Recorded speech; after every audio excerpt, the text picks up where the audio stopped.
Hi, my name is Noelle Carey, and I'm a student at BYU, Idaho. I am studying social work and applying for the social work program at the end of this semester. And if all goes well, then I will be starting in that program in the fall of this year. And today, my presentation is about healthcare in Pakistan. What's right about it? What's wrong? Who pays for it? And where is the future of healthcare in Pakistan headed?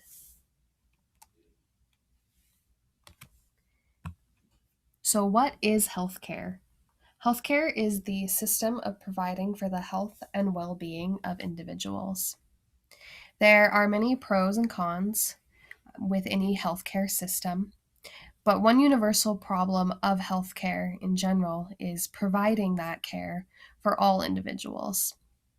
The reason why this is such a problem is because unfortunately, healthcare is very expensive. What causes healthcare to be so expensive is largely because those individuals who choose to work in the healthcare profession make a huge sacrifice to do so. The schooling, time, and effort required to become a doctor, a nurse, or other healthcare professional is extensive. And as such, they need to be compensated fairly for that effort.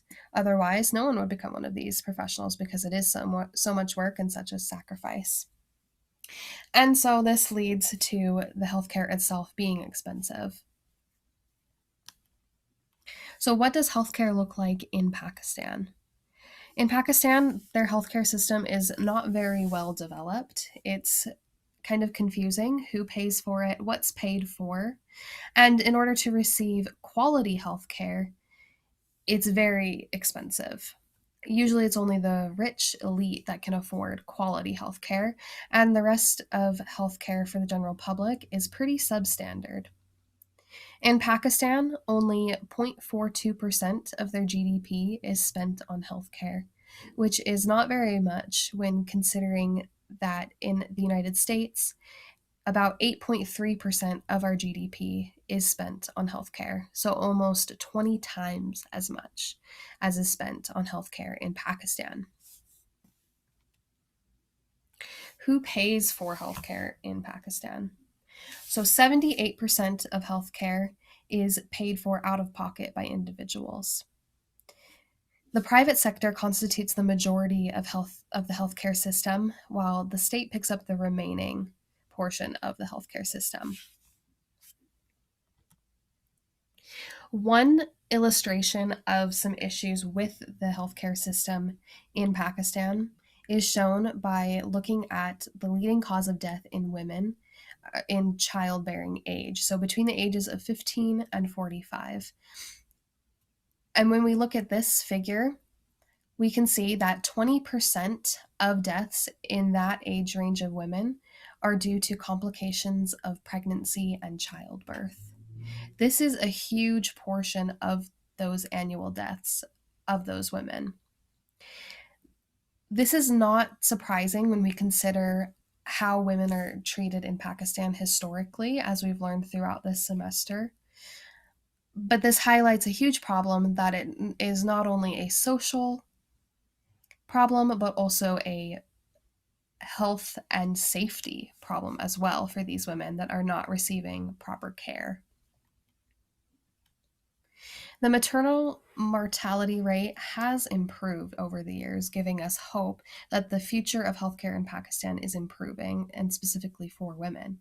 So, the maternal mortality rate is the number of deaths per 100,000 live births.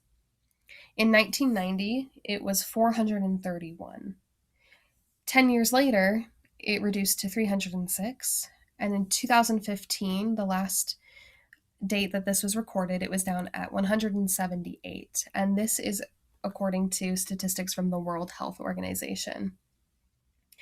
Now, this decline is very encouraging for us. The goal was to, by 2015, have that rate down to about 130. So it has not happened as quickly as they would have liked, but it is still decreasing, showing that there is progress being made and giving us hope that it's only going to get better. There are many issues that need to be resolved with the healthcare system in Pakistan, and I do believe that those steps are being taken in the right direction to improve that. This is just one example of an issue that goes on with the healthcare system in Pakistan, but there are also things that need to be addressed as such as malnutrition, providing for the health of the children in Pakistan, and so much more. But this gives us hope that they are going in the right direction. So thank you for listening to my presentation, and I hope that you've learned a little bit about the healthcare system in Pakistan.